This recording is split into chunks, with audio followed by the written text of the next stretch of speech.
A la palabra del Señor, Zacarías capítulo 4, versículo 6. Zacarías capítulo 4, versículo 5 y 6. Vamos a ver nuestra Biblia. Libro del profeta Zacarías capítulo 4, versículo 5 al 7. Y cuando esté allí, diga: ya estoy ahí. Gloria a Dios. Dios es bueno. ¿Cuántos dicen amén? Muy bien, leamos la palabra del Señor. Dice: en el nombre del Padre, del Hijo y del Espíritu Santo. Y el ángel que hablaba conmigo respondió y me dijo: ¿no sabes qué es esto?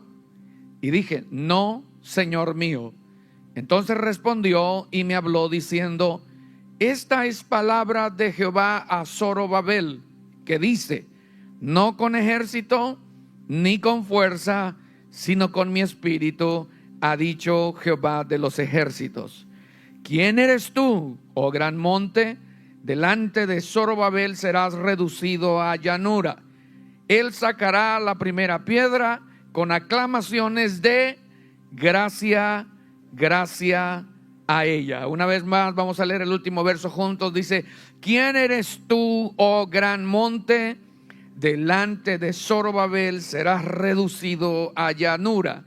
Él sacará la primera piedra con aclamaciones de gracia, gracia a ella. Padre, gracias por tu palabra. Por favor, necesitamos revelación, entendimiento, y que podamos saber qué es lo que tú nos quieres enseñar hoy, porque también como en nuestra vida puede ser de gran bendición para ser bendición para otros, en el nombre poderoso de Jesús. Y todos decimos un fuerte: tome su lugar, por favor. Hoy créame que tuve todo el mes con una aflicción por lo que quería compartir con ustedes, porque hay mucho que hablar.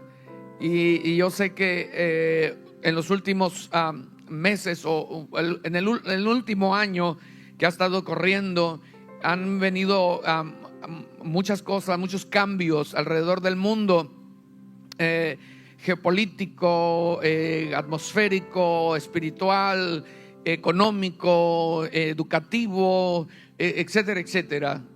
Ha venido, pero una aceleración, el avance a pasos agigantados de la tecnología, la inteligencia artificial, etcétera, etcétera. Y junto con eso, un cúmulo y un sinfín de ideologías, de pensamientos, de posturas, de posiciones filosóficas, y que de alguna manera han querido minar o venir y entrar a la iglesia y acomodar la iglesia de tal manera que pierda sentido. Hay algo que dijeron aquí 2 ocasiones, y entre ellas es que la iglesia ha sido puesta desde sus inicios para ser luz de este mundo, pero también para ser sal de esta tierra. Y sabemos, y no nos vamos a meter a discutir acerca de las características y la función de cada elemento, pero sabemos para qué es la sal y sabemos para qué es la luz. ¿Está de acuerdo conmigo? Sin embargo, existe una lucha constante, un conflicto permanente contra lo que Dios ha puesto en la iglesia. Yo le decía a alguien hoy por la mañana, le decía: el mundo ama lo suyo y pelea lo suyo, y lo que no es de suyo, entonces lo rechaza y lo resiste. Y esto es lo que ha sido el mundo para la iglesia, o la iglesia para el mundo. El mundo ha rechazado a la iglesia, pero también la iglesia de pronto se ha querido acomodar y ha querido fusionar con lo que el mundo allá afuera hace. Y hoy este es el tiempo que la iglesia despierte a la voz de Dios, se levante, predique, siga adelante, porque Cristo pronto viene. Él está a las puertas. Cristo viene por su iglesia. Él no tarda. Le aseguro que no tarda Cristo por su iglesia. Y hay un reto grande hoy en estos tiempos. hay un reto enorme. Vivimos en una cultura que nos enseña que todo depende de nuestra capacidad, de nuestros recursos, de nuestros contactos o nuestro esfuerzo. Pensamos que si trabajamos más, tendremos más y tendremos mejores resultados. El profeta Zacarías escribe y entonces en el verso 6 ofrece una base muy sólida para lo que estoy compartiendo. En ese contexto lo importante es esto, lo que dice Dios cuando le habla a Zorobabel, quien enfrentaba la enorme tarea de reconstruir el templo después del exilio. La obra parecía imposible por los obstáculos, la escasez de recursos y la oposición. Entonces Dios le recuerda: el éxito no depende de las fuerzas humanas. El éxito no depende si tienes contactos o no. No depende si tienes recursos de cualquier tipo. No, el éxito depende de la gracia y el favor de Dios. Pero la Biblia nos muestra otra realidad. Hay obras que solo pueden realizarse cuando Dios actúa por medio de su Espíritu. La pregunta es: ¿en qué hemos estado confiando para avanzar? Y yo sé que la iglesia se ha estado renovando de manera continua, pero vuelvo a repetir, el enemigo de pronto ha querido usar algunos recursos para poder infiltrarse dentro de la iglesia y que la iglesia se acomode y que la iglesia pierda el enfoque. ¿Cuál es su verdadera función? Disculpen si la palabra no está bien dicha, pero ¿cuál es la verdadera función de la iglesia? ¿Por qué está aquí? Sí, es cierto que cabe bien mencionar, y lo digo con todo respeto, porque yo pudiera ser uno de ellos, o uno de ustedes, o uno de todos aquellos que de alguna manera buscan un mejor bienestar o un mejor estilo de vida, y todos lo queremos. Sin embargo, no se nos olvide que Dios tiene un plan con nosotros, y Él nos ha enviado por algo especial, por algo poderoso, por algo que puede transformar otras vidas que no lo conocen a Él. ¿Cuántos dicen amén? Ahora, número 1, Dios nos enseña los límites de la fuerza humana, no con ejército, dice la palabra. En tiempos bíblicos, un ejército representaba seguridad, poder, pero también victoria. Hoy nuestro ejército puede haber una tipología. Por ejemplo, el dinero.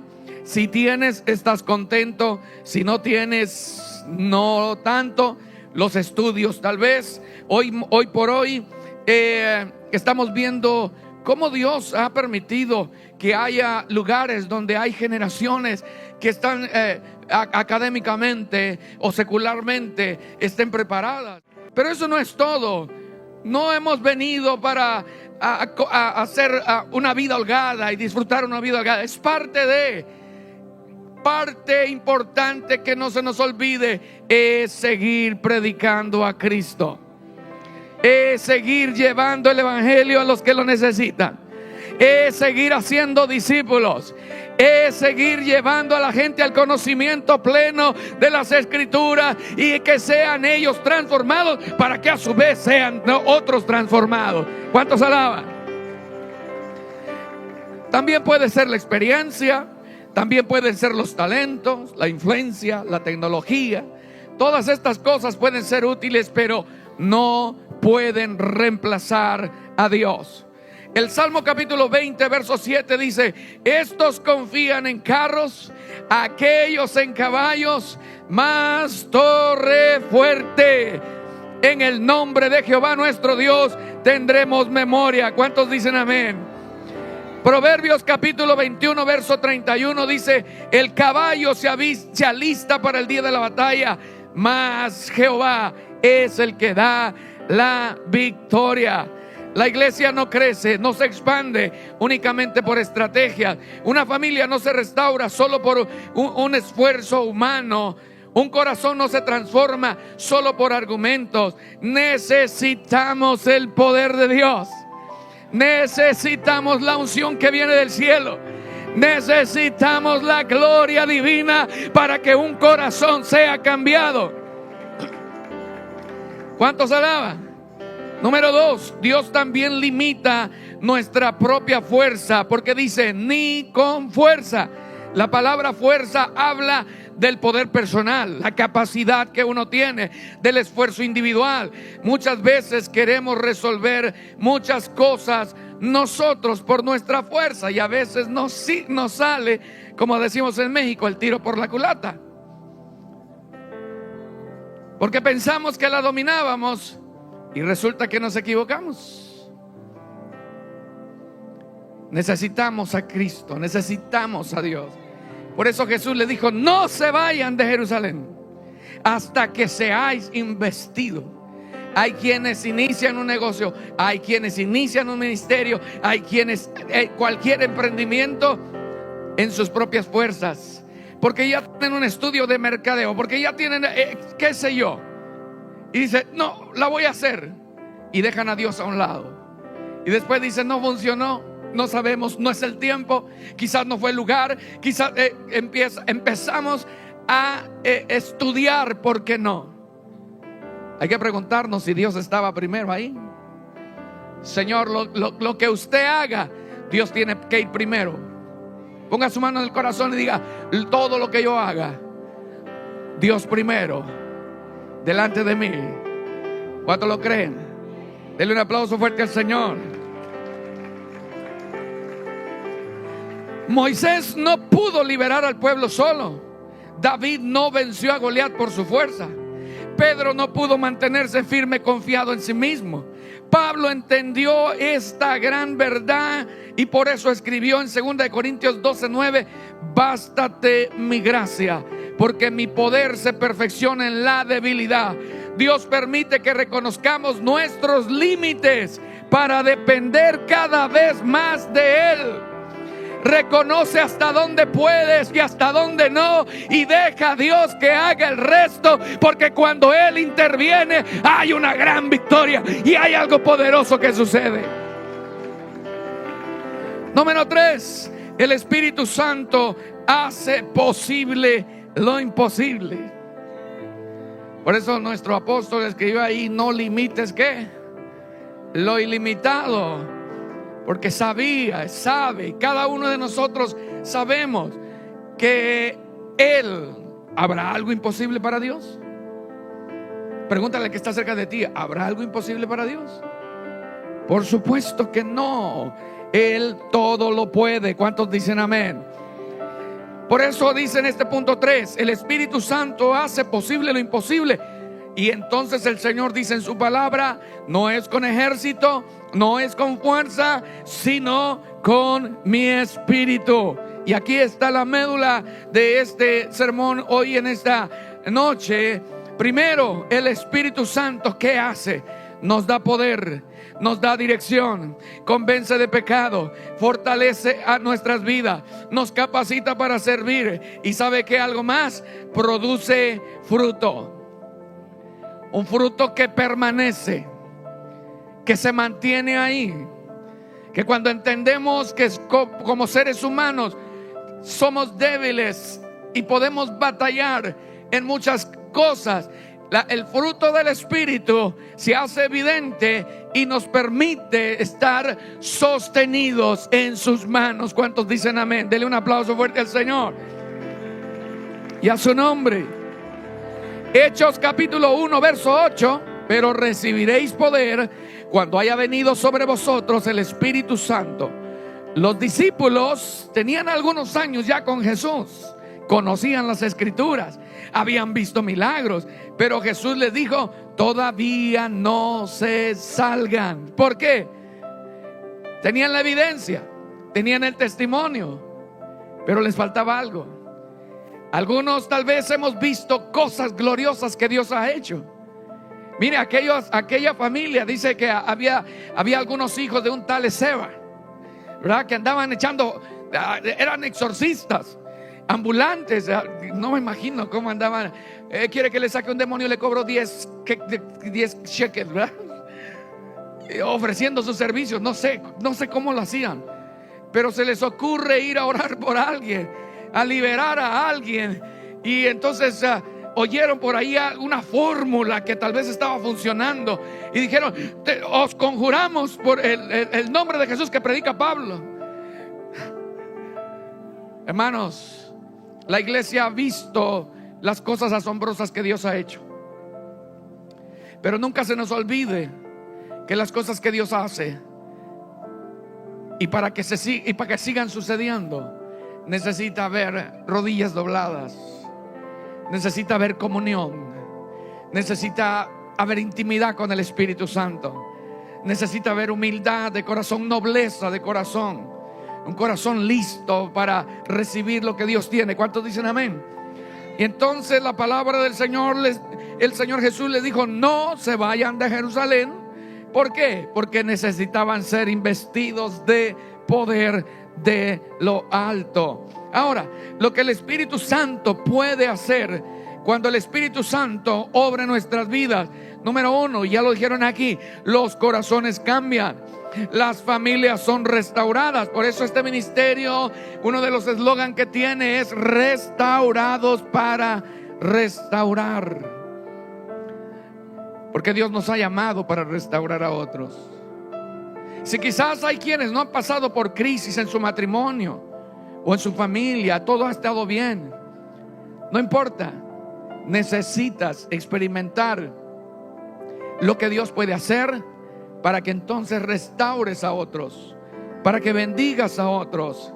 Me gusta, ¿verdad? Y con todo respeto lo voy a decir, pero yo creo que nos ha pasado a todos. Yo cuando no era pastor y estaba aprendiendo, y yo veía los errores del pastor y decía: cuando yo sea pastor, porque yo sabía que iba a ser pastor algún día, cuando yo sea pastor no me voy a equivocar ahí, y cuando yo sea pastor no voy a cometer ese error, y cuando yo sea pastor voy a tener cuidado aquí, y hoy soy pastor, mi esposa y yo somos pastores, pero yo no dejo de equivocarme. Y decía: Pastor Jesús Quintero, ahora lo entiendo, pastor. Y digo: wow, es que sabe una cosa, cuando el Espíritu de Dios está en nosotros, hay una investidura para llevar un corazón que sea cambiado. Pero primero hay que entenderlo. Por eso Cristo vino a la cruz y fue probado en todo, para que tú y yo no tuviéramos pretexto de decir: no nos entiende. Claro que sí nos entiende. Y como Él pasó por ese proceso, entonces nosotros también somos rescatados de un proceso para ser transformados, para llevar a otros a transformar. ¿Cuántos dicen amén? Los corazones cambian, las familias son restauradas, los enfermos se encuentran consuelo, los pecadores se arrepienten, la iglesia permanece unida. El evangelio transforma vidas, no porque los hombres sean extraordinarios, sino porque Dios sigue usando de lo vil y menospreciado. Trajo Dios a su reino para que el mundo sea alcanzado por el amor de Dios a través de ellos. ¿Cuántos dicen amén? Ahora, ¿cómo depender del Espíritu? La dependencia del Espíritu no es pasividad. La Biblia llama a los creyentes a orar, obedecer. Voy a repetirlo otra vez: a orar, a orar, a orar. Ahí va. A obedecer. Eso. Servir y perseverar. A excepción de los que han partido a la presencia del Señor. Pero hay mucha gente que ha venido. Si esta casa pudiera tener todos los que han venido y que todavía permanecieran, contaríamos por miles. Miles. Sin embargo, algunos no han permanecido. Razones tendrán.